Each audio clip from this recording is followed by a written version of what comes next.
মাধবদী থেকে এবার পঞ্চমবার।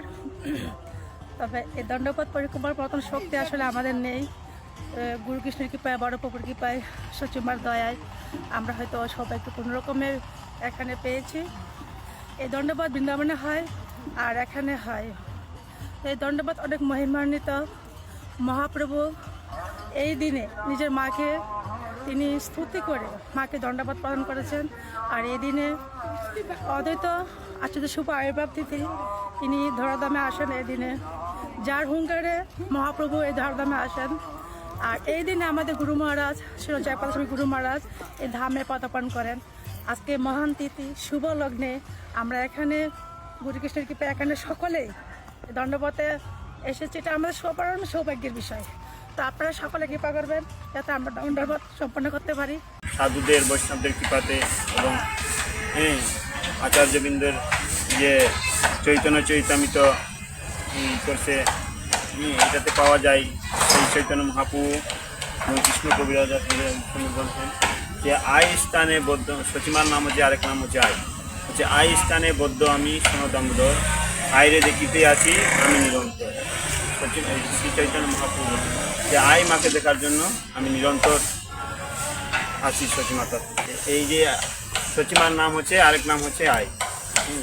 এই প্রেক্ষিতে যাতে সবাই সচিমার নামটা স্মরণ করে, এই আই নামটা হচ্ছে আয়ের প্রভাবে, সচিমাতা বলছে আয়ের প্রভাবের শব্দ হচ্ছে মানে আয়ের নাম উচ্চারণ করে বলছে প্রকৃত শব্দে বলিবাগ যাওয়া আয়ের প্রভাবে তার কোনো দুঃখ নেই।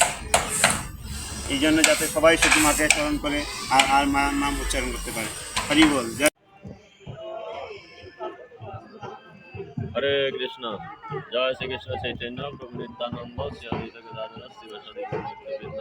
হরে কৃষ্ণ কৃষ্ণ কৃষ্ণ হরে হরে, হরে রাম রাম রাম হরে হরে।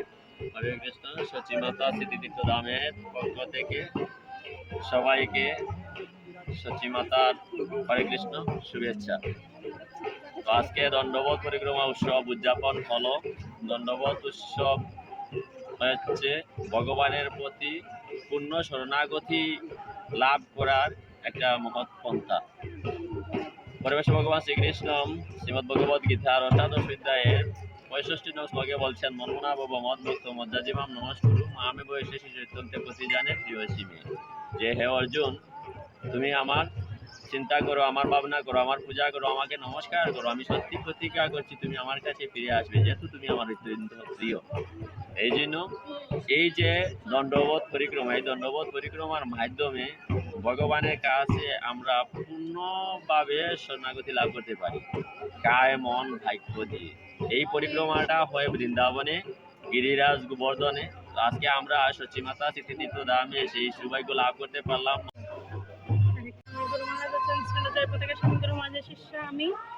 আমি আজ এসেছি রাজনগর থানা থেকে এখানে দণ্ডপথ পরিক্রমার জন্য। তো আমরা সেখান থেকে এক বাস এসেছি দণ্ডপথ পরিক্রমা উপলক্ষে। তো আপনারা সচিমাতা স্মৃতিধামে প্রতি বৎসরই জানেন যে দণ্ডপথ পরিক্রমা অনুষ্ঠিত হয় আজকের এই দিনে। আজ হচ্ছে ছিল অদ্বৈত আচার্যের আবির্ভাব তিথি, এবং আজকের এই দিনে বৃন্দাবনে এবং এই সচিমাতা স্মৃতিতীর্থ ধামে দণ্ডপথ পরিক্রমা অনুষ্ঠিত হয়, এই দুই জায়গায় পৃথিবীতে। কিন্তু অনেক ভক্ত এসেছে এখানে দণ্ডপথ পরিক্রমা এবং বৈষ্ণব সম্মেলনে। তো এখানে এসে আসলে আমার অনেক ভালো লেগেছে, কারণ আমিও এই প্রথম আমার ভক্তি জীবনে আসার পর এই দণ্ডপথ পরিক্রমা অংশগ্রহণ করেছি। খুব ভালো লেগেছে, ভক্তদের দর্শন করে দণ্ডপথ করে যে ভক্তরা যাচ্ছে খুব ভালো লেগেছে। এবং ওই যে বাগানের চতুর্দিকে মানে দণ্ডপথ করে গিয়ে প্রসাদ পাওয়া, কীর্তন মেলা, ভক্তদের সম্মুখে সচিমাতার গুণমহিমা, অদ্বৈত প্রভু গুণমহিমা, গৌরাঙ্গ মহাপ্রভু গুণমহিমা কীর্তন মানে খুব ভালো, অত্যন্ত সুন্দরভাবে প্রভু এখানে আমাদের প্রভুরা যান, শ্রদ্ধেয় প্রভুরা, ওনারা খুব সুন্দরভাবে আমাদেরকে মানে সেবা দিয়েছেন, বিভিন্ন সেবা দিয়েছেন। তাতে আমরা খুব সন্তুষ্ট, খুব ভালো লেগেছে। এখানে এসে আপনারাও আসবেন, এখানে সচিমাতা ধামকে দর্শন করবেন, সচিমাতা ধামে কৃপা নিয়ে যাবেন, এখানে এসে বৈষ্ণবদের দুলি নিয়ে যাবেন। এটাই আপনাদের কাছে। হরে কৃষ্ণ। সবাইকে